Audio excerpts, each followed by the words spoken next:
Samajwadi party के प्रमुख अखिलेश यादव ने प्रदेश सरकार पर गंभीर आरोप लगाते हुए कहा कि राज्य भर में ट्रीटमेंट प्लांट बंद कर दिए गए हैं, जिससे नालों का गंदा पानी सीधे नदियों में डाला जा रहा है। उन्होंने चिंता जताई कि बुंदेलखंड की नदियों को जरूरत से ज्यादा खोद दिया गया है, जिसके चलते हर जिले में सड़क किनारे और खेतों के आसपास मिट्टी के टीले उभर आए हैं। अखिलेश यादव ने इस मुद्दे को पर्यावरण और जन स्वास्थ्य से जुड़ा बड़ा खतरा बताया। इधर मैं देख रहा हूँ, आज भी एक अंग्रेजी अखबार में मैंने देखा कि कुछ लोग गोमती में उतर करके गोमती की सफाई कर रहे हैं। इससे पहले एक और अंग्रेजी अखबार प्रतिष्ठित था, उसमें मैंने गोमती को सफाई करते हुए बहुत सारे लोगों को देखा। जिस विभाग के अंतर्गत ये चीजें आती हैं, सफाई, नदियों की सफाई, नदियों का साफ सुथरा होना, उनके मंत्री को भी हमने देखा था कि पानी में कूद गए थे, और वो नहीं, उनके साथ अधिकारी, इंजीनियर सब लोग घुस करके और सफाई का प्रयास किया था, लेकिन सफाई नहीं हुई। इधर देखने को मिल रहा है और जानकारी मिल रही है कि पूरे प्रदेश के ट्रीटमेंट प्लांट बंद कर दिए इन्होंने, कोई ट्रीटमेंट प्लांट चलाया नहीं जा रहा है, और सीधा सीधा नालों का पानी, पूरी गंदगी सीधी सीधी नदियों में डाली जा रही है। और इसलिए डाली जा रही है कि जिससे जानकारी न मिले कि आखिरकार नाले साफ हुए कि नहीं हुए, नदियां साफ हुई कि नहीं हुई है। जो बरसात का पानी आ रहा है वो सब गंदगी को लेके निकल जाएगा और इन पर आरोप भी नहीं लगेगा। वो बात अलग है कि बुंदेलखंड की नदियों को इतना खोद दिया गया, इतना खोद दिया गया है, किसी जिले में चले जाएं, हर जिले में सड़क पर, खेत के किनारे टीले बने हुए हैं, टीले लगे हुए हैं, और ऊंचे ऊंचे टीले हैं।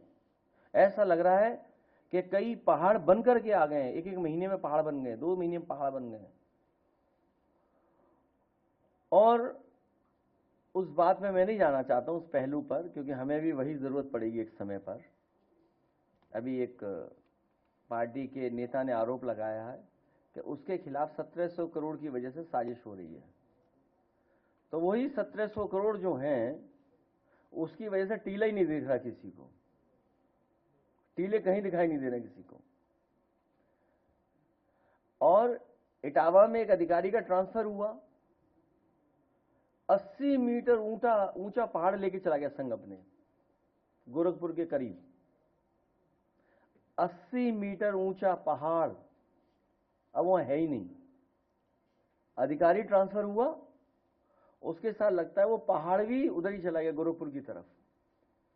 तो मैं अभी कहूंगा कि 2 वीडियोस हैं, एक पुराना है, एक नया है, जो कि यमुना का है, और एक यमुना का और है, जो अभी हाल में आपने एक चैनल और एक न्यूज के साथी ने जो कहा कि किस तरीके से ताजमहल के पीछे जो गंदगी है यमुना की, कैसे अंग्रेज टूरिस्ट लोग नाक बंद करके आ रहे हैं। और मैं आपको याद दिलाना चाहता हूं, जब पहला भाषण हुआ था आगरा में बीजेपी के बड़े नेता का, उन्होंने ये भरोसा दिलाया था कि अकेला आगरा $1 ट्रिलियन की टूरिज्म इकोनॉमी पैदा कर सकता है। $1 ट्रिलियन की, केवल आगरा एक शहर, $1 ट्रिलियन की। और क्योंकि आपको मैंने इसलिए बुलाया था, सरकार से तो कोई नहीं लड़ सकता, कमजोर आदमी तो लड़ ही नहीं सकता। आज हमारे कुछ साथियों ने कहा था कि वृंदावन के कुछ लोग आना चाहते हैं और अपनी बात को रखना चाहते हैं, या उनका मन बदल गया, या जैसा मैंने एक यूपी तक पे एक वीडियो देखा एक बेटी का, हमने तो मदद के लिए कहा। उन्होंने कहा कि योगी जी अच्छे हैं, वो बुरे हैं। हमें तो आज तक ये पता था कि वो बुरे, मैं अच्छा हूं। मैं उस बहन का, बेटी का धन्यवाद देता हूं कि मुझे आज पता लगा कि हम लोग बुरे हैं, मदद करने वाले बुरे हैं, तकलीफ परेशानी में खड़े होने वाले बुरे हैं। बच्चों से राजनीति नहीं करानी चाहिए, ये राजनीति बड़ा खराब खेल है। कब किसकी लॉयल्टी बदल जाए, कब किसका स्वार्थ सामने आ जाए। स्वार्थ और परिस्थितियों से बहुत सी चीजें बदल जाती हैं। तो मेरा सरकार से केवल यही निवेदन है, आईएएस अधिकारी, जिलाधिकारी गोरखपुर या और उन लोगों से, कि ये सियासत का खेल बड़े लोगों का है, इसमें बच्चों को नहीं डालना चाहिए।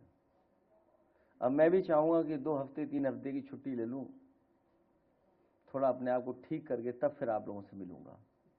अभी तो हम ही बुरे हैं, जब अच्छे हो जाएंगे तो फिर मिलेंगे आपसे। इसलिए फिलहाल गंदगी देखिए गोमती और यमुना की।